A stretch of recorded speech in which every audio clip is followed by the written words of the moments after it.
자, 58쪽 조건부 확률 수업을 시작하도록 하겠습니다. 자, 조건부 확률은 자, 우선 생각열기 오른쪽 표는 어느 야구팀에 등록된 선수를 대상으로 오른손과 왼손을 쓰는 투수와 타자의 수를 조사해 나타낸 것이다. 자, 1번 선수 중에서 임의로 한 명을 택할 때 그 선수가 왼손을 쓰는 선수일 확률을 구하해보자 했습니다. 자, 왼손을 쓰는 선수는 자, 왼손이 지금 총 11명이 되겠습니다. 따라서 전체 인원수 27명 중에 11명이기 때문에 27분의 11이라는 확률을 얻을 수 있겠고, 자, 2번 투수 중에서 임의로 한 명을 택할 때 자, 그 선수가 왼손을 쓰는 선수의 확률을 구해보자. 자, 이번에는 투수 중에서 임의로 택했습니다. 그 중에 선수가 왼손을 쓰는 경우 선수일 수는 자, 투수 중에 그럼 투수 중에는 여기인 거죠. 자, 여기에 있는 투수 중에서, 자, 총 12명 중에서 왼손을 쓰는 선수는 4명이 되겠습니다. 따라서 12분의 4 해서 3분의 1인 확률을 얻을 수가 있겠죠. 자, 이것처럼 위의 생각열기에서, 자, 선수 중에서 임의로 한 명을 택할 때 그 선수가 투수인 사건을 A, 왼손을 쓰는 사건을 B라고 하면 투수로서 왼손을 쓰는 선수인 사건은 A 교집합 B가 된다. 따라서 투수 중에서 임의로 한 명을 택할 때 그 선수가 왼손을 쓰는 선수일 확률은 자, 전체 총 NA가 총 몇 명이었죠? 12명이었죠. 12명 중에 A 교집합 B 4명, 따라서 12분의 4가 돼서 3분의 1인 확률을 얻을 수가 있습니다. 자, 이게 지금 가장 기본적인 조건부 확률의 예인데, 조건부 확률의 특징 중에 가장 큰 특징 중에 하나는 뭐냐 하면 항상 주제가 두 개입니다. 무슨 얘기냐?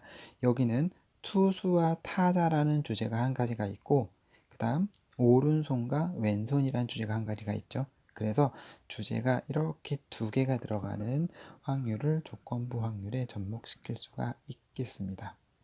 자, 일반적으로 두 사건 A, B에 대하여 확률이 0이 아닌 사건 A가 일어났다고 가정할 때 B가 일어날 확률을 사건 A가 일어났을 때 사건 B의 조건부 확률이라고 하고, P에 B가 A로 나타낸다. 즉 A가 뒤에 옵니다. 뒤에 A가 일어났다고 가정할 때 사건 B가 일어날 확률을, 그런데 여기서 조심해야 될 것은 뭐냐 하면 조건부 확률에서 A가 일어났다고 가정할 때 B가 일어날 확률을 라고 딱 봤을 때 얼핏 보면 A가 먼저 일어나고 B가 일어났다 이렇게 생각을 할 수가 있는데, 이 조건부 확률의 포인트, 조건부 확률에서 가장 많이 착각하는 부분은 뭐냐면 이것은 시간의 흐름 순서가 아니라는 겁니다.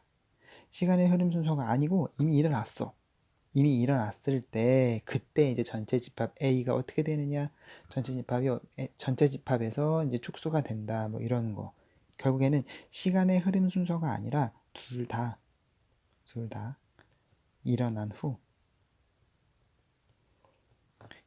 후에 그 다음에 전체 집합이 어떻게 되는가 이런 것들을 확인하는 겁니다.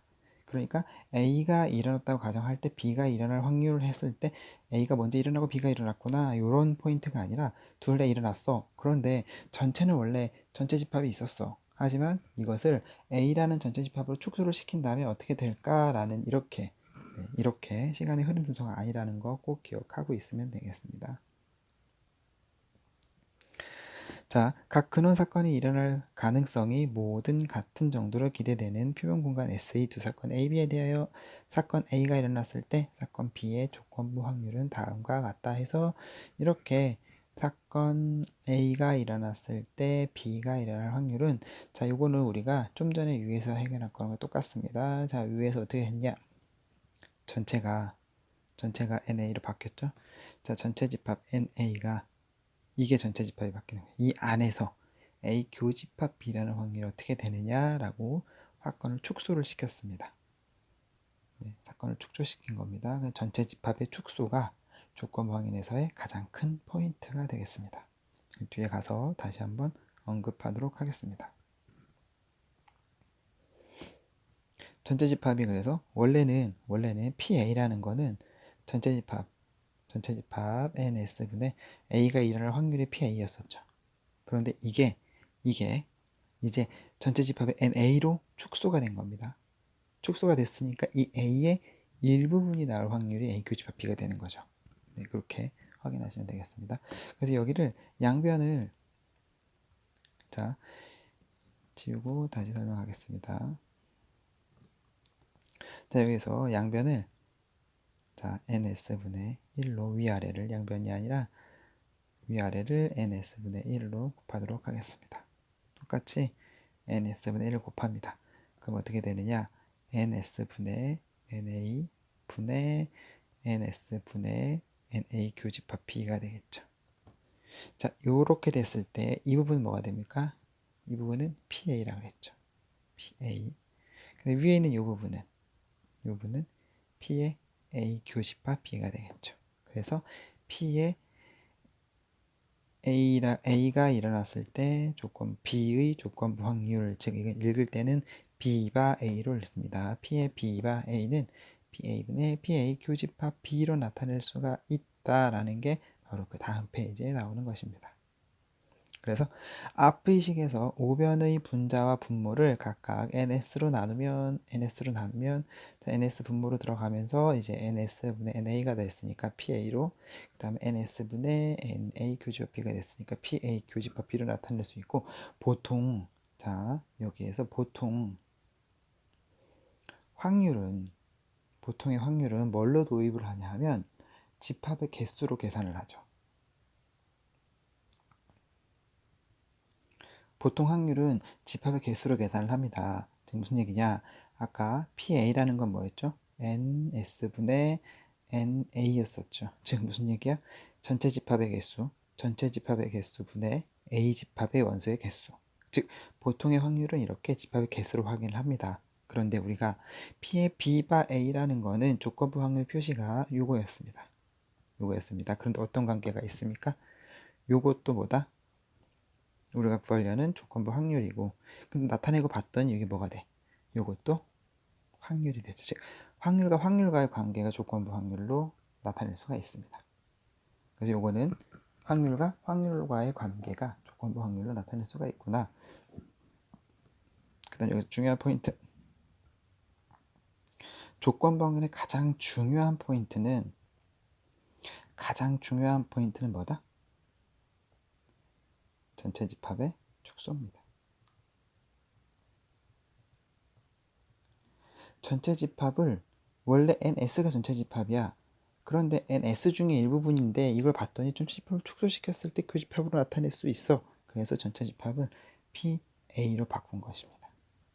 PA로.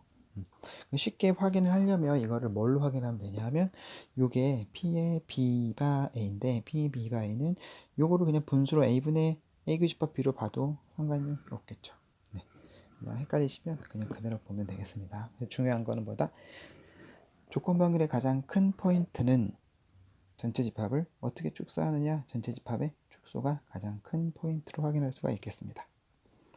자, 위에 생각톡톡을 보시면 왼쪽에 자 P의 B바 A는 PA분의 P의 A 교집합 B가 되겠죠. 그런데 P의 A바 B는 P의 B분의 P의 A 교집합 B가 되기 때문에 전체 집합 PA, PP 이게 당연히 다르죠. 따라서 같지 않다라고 확인을 하실 수가 있습니다. 자, 이거 정리 잘 해 놓으시고 밑에 있는 예제 1번으로 가겠습니다. 예제 1번. 1부터 9까지 자연수가 각각 하나씩 적힌 9개의 공이 상자에 들어있다. 이 상자에서 임으로 꺼낸 공에 적힌 수가 홀수일 때 그 수가 10의 약수일 확률을 구하시오. 자, 홀수일 때 그어놓고 10의 약수일 확률을 구하시오. 덜 헷갈리도록 밑에는 홀수인 사건을 A, 10의 약수인 사건을 B라고 썼으니까 그냥 안 헷갈리게 A, B로 두겠습니다. 이렇게. 자, 그럼 A는 홀수니까 13579. 그쵸? 홀수니까 13579. 그 다음 10의 약수 B는 125. 10의 약수니까 B는 125. 10인데 10이 없고 1부터 9까지 있으니까 1, 2, 5가 되겠죠. 네, 그 다음에 A 교집합 B는 1하고 5가 되겠습니다.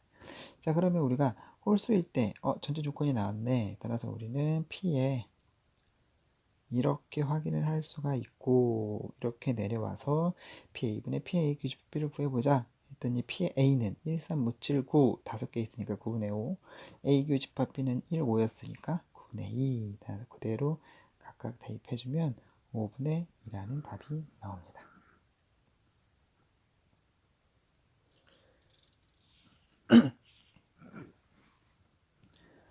자, 밑에 문제 1번을 가겠습니다. 한 개의 주사위를 던져서 나오는 눈의 수가 6의 약수일 때, 자, 6의 약수일 때 그 수가 소수일 확률을 구하시오. 그럼 6의 약수인 사건을 A, 소수일 사건을 B라고 두겠습니다. 그러면 A라는 거는 6의 약수니까 1, 2, 3, 6이 되겠고, 자, B라는 거는 소수일 확률이니까 2, 3, 5가 되겠죠. 따라서 A 교집합 B를 구하면 2하고 3이 되고, 자, 이제 여기에서 우리가 P의 A는 6분의 4가 돼서 3분의 2, P의 A 교집합 B는 6분의 2가 돼서 3분의 1. 그럼 따라서 우리가 구하려는 건 P의 A가 진짜 조건이니까 뒤로 들어오면서 이렇게 계산하면 PA분의 P의 A 교집합 B가 되는구나. 뭐 그냥 그대로 대입해주면 되겠네. 3분의 1분의 3분의 2다. 그래서 약분시켜주면 3분의 2분의 3분의 1이죠. 3분의 2분의 3분의 1이다. 그래서 약분시켜주면 2분의 1이 되는구나 라는 것을 확인하실 수가 있습니다.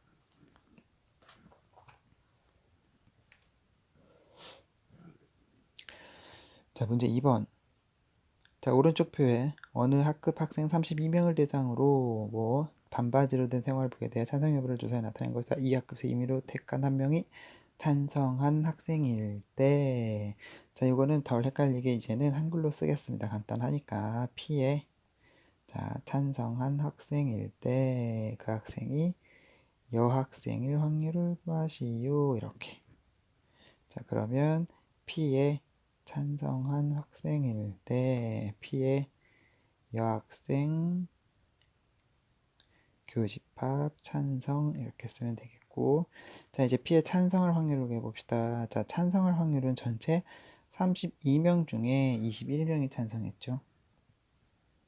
그러면 요거는 32명 중에 21이고 분의, 자, 여학생이고 찬성, 여학생이면서 찬성 8명이죠. 따라서 32명 중에 8명이구나. 약분시켜주면 21분의 8이구나. 이렇게 해서 우리가 21분의 8임을 확인할 수가 있습니다.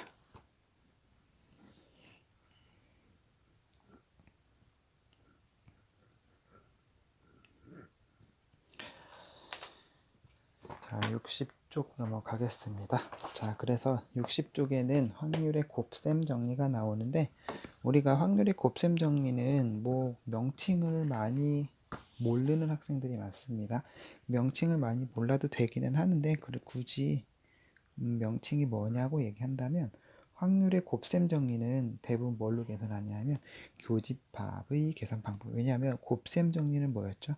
곱한다. 곱했을 때 그리고로 연결되면서 교집합과 연결이 되겠구나 라는 걸 생각할 수 있습니다. 그래서 이거는 교집합 계산하는 방법.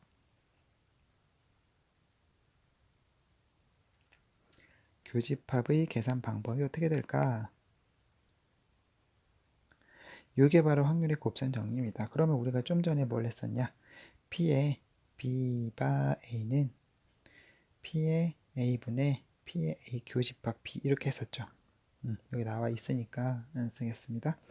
그래서 P의 B 바 A는 PA분의 PA 교집합 B고 P의 A 바 B는 P분의 PA 교집합 B다. 그럼 이거를 이제 뭘로? 포인트 어디 둘 거냐? 교집합에 포인트를 둡니다. 곱셈 정리는 교집합에 포인트를 둡니다. 그럼 교집합은 이렇게 교집합이 있죠. 그럼 양변에 PA를 곱해주면 PA 교집합 B는 PB 바이 곱하기 PA, PB 바이 곱하기 PA.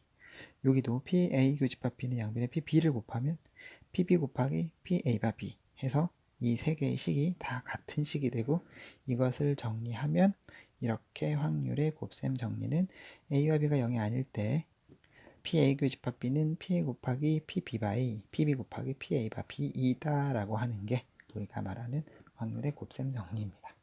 그 확률의 곱셈 정리는 교집합을 어떻게 표현할까 라는 게 확률의 곱셈 정리라는 것을 기억해 두면 되겠습니다. 자, 그럼 밑에 있는 예제 2번 문제를 풀도록 하겠습니다.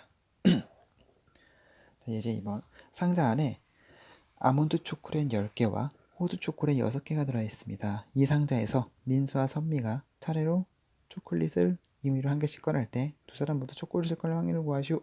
꺼낸 초콜릿은 다시 넣지 않는다. 이게 중요한 힌트죠. 자, 그리고 요거는 좀 쉽게 그냥 흔하게 그냥 편하게 풀어보면 처음 총 초콜릿이 10개와 6개 있으니까 총 16개 있는 거죠. 그 중에 민수와 선미가 차례로 초콜릿을 임의로 한 개씩 꺼낼 때 두 사람 모두 초콜릿을 꺼낼 확률. 그럼 민수와 선미가 차례로 꺼냅니다. 자, 민수와 선미가 차례로 꺼냅니다. 그럼 민수는 총 16개 중에 호두 초콜릿을 꺼내야 되니까 호두 초콜릿이 6개가 있죠. 따라서 총 16개 중에 6개가 되겠고, 그 다음 선미는 꺼낸 건 다시 넣지 않습니다. 그러니까 총 개수는 16개에서 하나 뺐으니까 15개가 되겠고, 근데 6개 중에 민수가 하나를 먹었습니다. 그러니까 5개가 남겠죠. 그리고 차례대로 먹었으니까 민수가 먹고 선미가 먹는구나. 그래서 그리고로 연결되네. 따라서 곱하면 되겠습니다. 자, 이렇게 곱해주면 8분의 3과 3분의 1이라서 8분의 1이라는 확률을 얻을 수가 있습니다. 그러면 우리가 좀 전에 뭘 했습니까? 좀 전에 위에서 곱셈 정리를 했는데 굳이 곱셈 정리라는 개념을 몰라도 이렇게 편하게 풀 수 있습니다. 하지만 곱셈 정리를 확인해서 풀어보면 자, 이 호두와 초콜릿을 꺼낼 때 민수가 꺼낸 초콜릿이 호두 초콜릿 사건을 A로 두고 선미가 꺼낸 초콜릿이 호두 초콜릿 사건을 B라고 두면 A가 일어나고 B가 일어나는 거죠. 그런데 우리가 PA가 일어나고 나서 요건 지금 8분의 3이고 A가 일어났다는 전제 하에 B가 일어나는 겁니다. 그러니까 결국에는 P의 선미가 꺼낸 초콜릿이 호두 초콜릿일 경우가 민수가 초콜릿을 꺼낸 경우를 A라고 뒀다면 A가 초콜릿을 꺼내고 나서 선미가 꺼내기 때문에 P의 A가 전제 조건에 성립되면서 B가 꺼낸 이런 경우가 되겠습니다. 그렇죠? 이런 경우가 지금 얼마란 거다? 하나 뺐으니까 15분의 5가 되는 경우나 이렇게 생각하면 되겠습니다. 그리고 우리가 구하려는 건 하나 꺼냈으니까 A 교집합 B가 되겠고 결국엔 아까 P의 A 교집합 B는 우리가 이거를 나타내야 되니까 P의 A 곱하기 P의 B바 A를 나타내야 되겠죠. 그래서 P의 A는 8분의 3이고 여기는 약분돼서 3분의 1이구나 해서 같은 결과를 얻을 수가 있는 것입니다.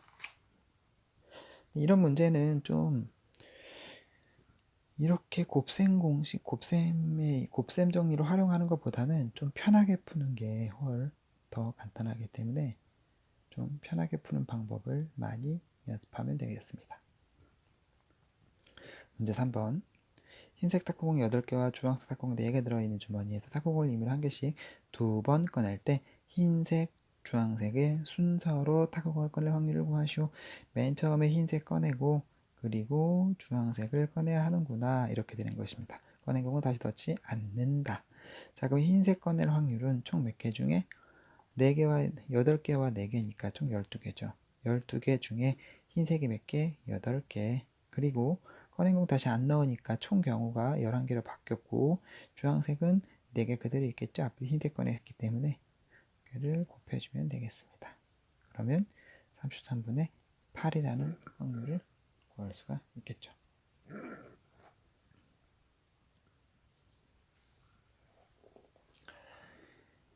자, 그 다음 문장제 문제 들어가겠습니다. 자, 문장제 문제 역시 마찬가지로 좀 설명할 게 있는데 자, 한번 봅시다. 자, 문장제 문제 같은 경우는 패턴은 똑같습니다. 말만 바뀌는 거고 패턴은 똑같고, 근데 편하게 풀 수 있는 방법을 추천합니다. 자, 우리가 P의 A 바 B는 B분의 P의 A 교집합 B였습니다. 그렇죠? 그러면 우리가 이제 여기서 요구하는 건 뭐냐면, 이 S라는 집합이 이렇게 있으면 A와 B가 이렇게 있습니다. 그런데 무엇을 초점을 맞추냐면 곱셈 정리에 초점 맞춥니다. 즉, 여기에는 교집합에 초점을 맞추겠습니다. 그럼 밑에 있는 PB는 얘가 PB인데 PB를 이렇게 두 가지로 나누어서 더할 수 있겠죠. 그러면 요거는 자, 위에 거 그대로 두고 교집합을 표현하기 위해서 하는 것입니다. 그럼 밑에는 여기에는 이 빨강색 같은 경우는 P의 A 교집합 B가 되는 거죠. 빨간색 이렇게. 그 다음에 여기에는 이 파란색 부분은 P의 A 여집합 교집합 B입니다. 지금 무슨 얘기냐 하면 요게 지금 파란색 부분은 B에서 A를 뺐죠. 차집합. 그럼 요거는 앞에 거 교집합, 뒤에 거 여집합해서 이렇게 표시할 수 있다는 얘기입니다.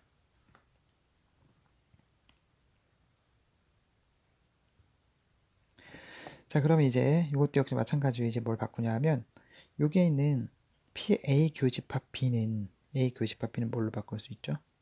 그쵸? 자, 다시 P의 A 교집합 B는 P의 B바 A로 바꿀 수 있죠. 그대로 바꾸겠습니다. 그럼 P의 B바 A로 바꿀 수 있습니다. 그럼 밑에도 P의 B바 A로 바꿀 수 있습니다.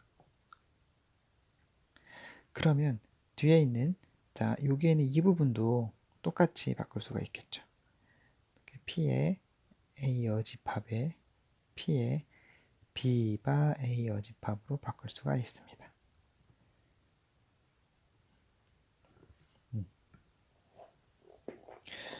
자, 여기 뜻하는 게 무엇이다? PA와 A가 일어났다는 전제 조건 하에 PB가 일어날 확률을 구한 것과 곱하고, 그 다음 A가 일어나지 않을 확률과 A가 일어나지 않았을 때 B가 일어날 확률 두 개를 곱해서 두 개를 어떻게 하라? 더하라, 이 얘기입니다. 근데 위에는 뭐가 들어옵니까? 아래에 있는 게 똑같이 들어오죠. 이렇게. 네, 요거를 이러한 구조를 잘 기억하고 있으면, 이러한 구조가 뭘 의미하는가 라는 걸 이제 예제 3번과 문제 4번에서, 문제 3번과 문제 4번이 문장제 문제죠. 조건부 확률 문장제 문제는 시험에 무지 많이 나오는 부분이고, 이 부분을 이제 좀 전에 했던 이 부분과 어떻게 연결시킬 수 있느냐라는 것입니다. 자, 이렇게 풀면서 비교를 해보도록 하겠습니다. 자, 예제 3번. 어느 회사는 같은 부품을 A 공장에서 40%, B 공장에서 60%를 납품받는데 두 AB에서 생산된 부품의 불량률은 각각 1%와 2%이다. 이 부품 중에서 임의로 한 개를 택할 때 택한 부품이 불량품일 확률을 구하시오. 택한 부품이 불량품입니다. 근데 불량품인데 A 회사에서 불량품일 수도 있고 B 회사에도 불량품일 수도 있는 거죠. 그렇죠? 그래서 결국에는 A 회사 불량품과 B 회사 불량품을 각각 구하면 되겠습니다. 자, A 회사는 A 회사는 40%죠. 40%니까 0.4에서 각각 불량률이 1%니까 0.01을 곱하면 되겠고, 그래서 0.04가 되겠고, 그 다음 B 회사는 불량률이 0.6입니다. 전체 0.6의 납품을 받고 불량률이 2%니까 0.02를 곱하면 되겠죠. 그래서 0.012가 되겠습니다. 그러면 총 불량품일 확률은 0.04 더하기 0.012 따라서 이것은 0.016이 되겠죠. 이게 뭐냐면 A 회사를 택하고 A 회사 택할 확률이고 A 공장을 택할 확률 곱하기 A 공장에서의 분량률. 그쵸? A 공장에서의 분량률입니다. A의 확률을 택하고 A를 택했을 때의 B 확률을 곱했어. 그게 바로 뭡니까? A 회사를 택하고 A 공장을 택하고 A 공장에서의 분량률을 곱했죠. 다시 B 회사, 즉 A 여집합 A가 아닌 거를 택하고 그리고 A가 아닌 거를 택했을 때의 분량률을 곱했죠. 즉 B 회사의 A 공장에서 B 공장이죠. 얘가 공장입니다. 공장. B 공장을 택하고 그리고 B 공장에서 생산되는 분량률을 곱했죠. 이거를 더했습니다. 이게 바로 뭐냐? 이거 0.016이 결국에는 이 분모 이만큼이 들어가는 것입니다. 분모에. 자, 그 다음 선택 부품이 불량품일 때 그랬으니까 결국에는 이게 분모 전제 조건. 그 부품이 A 공장에서 생산될 확률을 구하시오. 결국에는 구하려는 거는 P의 불량품일 때 A 공장에서 생산되었을 확률을 구하시오. 그러면 P의 불량품일 때 P의 A 공장의 불량품을 구하시오. 이렇게 되겠죠. 결국에는 1번 불량품일 때 이게 바로 밑에 0.016에 들어오는 거고 A 공장의 불량률 얼마입니까? A 공장 불량률은 0.04였죠. 따라서 0.004구나. 그쵸? 0.004가 되겠습니다.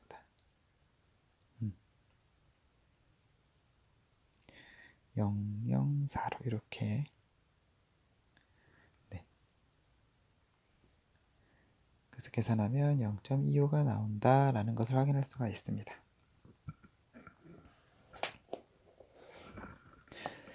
분모에 A의 P의 B바이, P의 A 여집합에 P의 B바이 여집합을 더한 거 분의 PA의 P B바 A 라는 게 바로 이러한 개념을 가지고 있는 것입니다.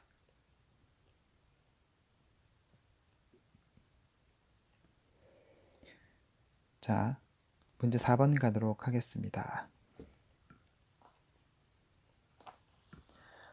자, 문제 4번.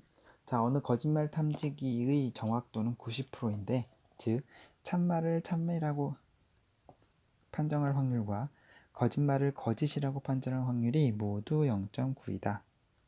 거짓말을 할 확률이 0.2인 어떤 사람이 한 말에 대해서 거짓말 탐지기가 거짓말이라고 판정했을 때 실제로 그 사람이 거짓말을 했을 확률을 구하시오. 그러면 여기서도 마찬가지로 실제로 거짓말을 하고 탐지기가 거짓이라고 판단했던가 아니면 실제로 거짓말을 하지 않았는데 탐지기가 거짓말이라고 판정을 했던가 이 두 개가 바로 모두 탐지기가 거짓말이라고 판정을 했을 때의 상황인 거죠. 이렇게 확인하면 됩니다. 그리고 실제로 그 사람이 거짓말을 했을 확률을 구하시오. 이렇게 되는 거네요. 자, 그럼 요거는 ABC로 하면 AB 뭐 이렇게 나오면 헷갈리니까 한글로 쓰겠습니다. 자, 전제 조건은 뭐다? 거짓말 탐지기가 거짓이라고 판정했을 때 이겁니다. 그죠? 거짓말 탐지기가 거짓이라고 판정을 했을 때 그러면 전체 조건은 이렇게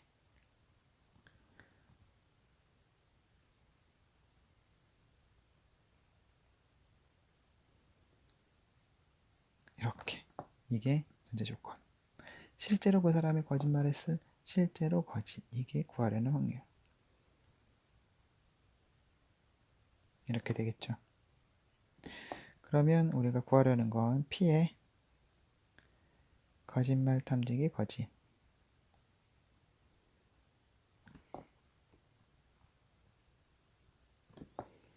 다시 쓰겠습니다.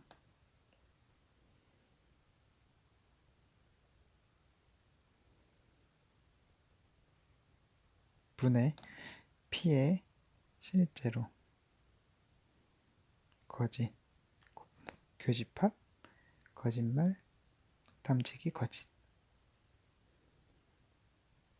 이 확률을 구하는 것입니다. 자, 이제 거짓말 탐지기가 거짓이라고 판정할 때는 어떤 경우가 있냐 하면 실제로 거짓이라고 얘기하고 그리고 나서 탐지기도 거짓. 이런 경우가 있고 또는 실제로는 거짓말이 아니라고 즉 실제로는 참을 얘기하고 탐지기가 거짓이라고 얘기했을 때 두 가지 경우가 있는 것입니다. 자, 그럼 여기서는 어떻게 실제로 거짓이라고 할 확률이 얼마? 거짓말할 확률이 얼마? 0.2입니다. 그럼 0.2 곱하기 그 다음에 탐지기가 거짓말이라고 할 경우는 탐지기가 거짓말을 할 경우는 얼마? 90%랍니다. 따라서 0.9가 되겠죠. 그래서 0.18이 되겠고, 자, 그럼 다시 두 번째. 실제로 이번엔 참이라고 했습니다. 그럼 거짓이라고 했더니 0.2니까 참이라고 했으면 0.8이 되겠죠. 따라서 여기서는 0.8이 되겠고, 그 다음에 실제로 탐지기가 거짓이라고 해야 됩니다. 그런데 한 말에 대해서 거짓을 할 확률이 거짓이라고 판정했을 때가 0.2입니다. 그쵸? 그러면 이 반대로 거짓말을 안 했을 때 거짓말을 했다고 판정할 확률은 얼마? 0. 다시 참말을 참이라고 판정할 확률과 거짓말을 거짓말이라고 판정할 확률이 모두 0.9, 거짓말할 확률이 0.2인 어떤 사람이 이렇게 거짓말 판정했을 때 그랬으니까 아까 여기에서 0.8은 실제로 거짓말할 확률 사람이 0.2였으니까 참말을 할 사람은 0.8인 거죠. 자, 이제 두 번째로 자, 참말을 참이라고 판정하고 거짓말을 거짓말이라고 판정할 확률이 모두 0.9라고 했습니다. 그렇죠? 그러면 실제로 참말을 거짓말이라고 판정하면 참말을 참이라고 했으니 0.9네. 그러면 참말을 거짓말이라고 판정하면 얼마? 그렇죠? 1에서 0.9를 빼니 아니 1에서 0.9를 빼니까 여긴 0.1이 들어와야 되는 거죠. 이렇게. 그래서 이것은 0.08이 되겠습니다. 따라서 거짓말 탐지기가 거짓말이라고 할 경우는 두 개를 더하면 얼마다? 0.26이 되겠습니다. 즉 여기는 0.26이 되겠고 이렇게. 그다음 위에 실제로 거짓말이라고 하고 거짓말 탐지기가 거짓말이라고 실제로 거짓말이라고 하고 거짓말 탐지기가 거짓말이라고 그럼 얼마? 0.18이 되겠죠. 따라서 0.18이 되겠죠. 그러면 26분의 8이 돼서 13분의 9가 되겠습니다. 말장난이니까 잘 확인하시고 여기에서 이 4개만 잘 판단하면 됩니다. 이 4개. 특히 밑에 있는 거. 실제로 참. 그러니까 거짓말할 확률이 0.2니까 참말할 확률은 1에서 0.1 빼 0.8이 되는 거고 그 다음 거짓말을 거짓말로 판단하는 게 0.9였어. 그러면 참말을 거짓말이라고 판단하는 거는 참말을 참이라고 판단하는 것도 0.9였어. 그러니까 참말을 거짓말이라고 판단하는 것은 1에서 0.9를 뺀 0.1이 되겠습니다. 이 4개만 잘 구별해주면 문장집 문제는 좀 쉽게 해결할 수가 있습니다. 마찬가지로 이거 위에 올라가서 보면은 이거죠. 자,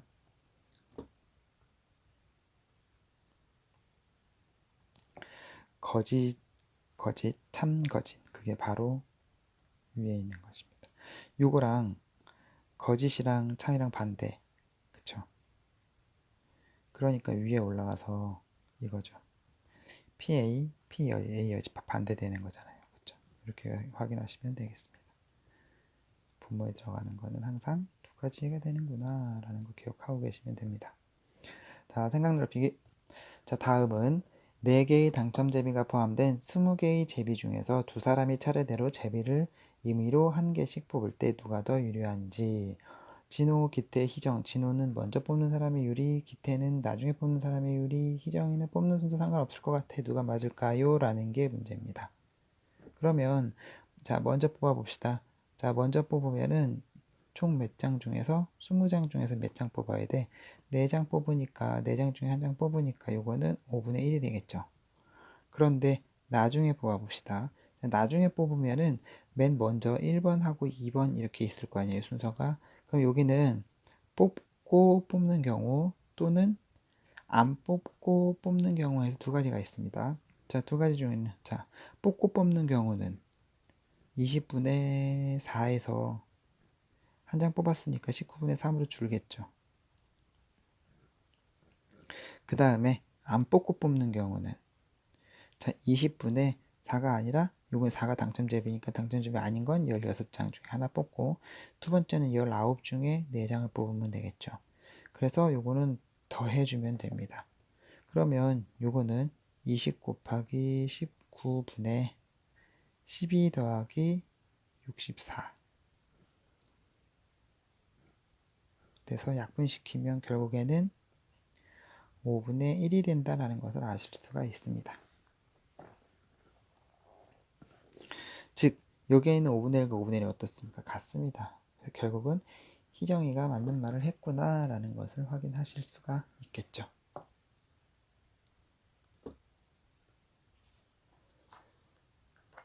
자, 이렇게 해서 조건부 확률 수업을 마치도록 하겠습니다.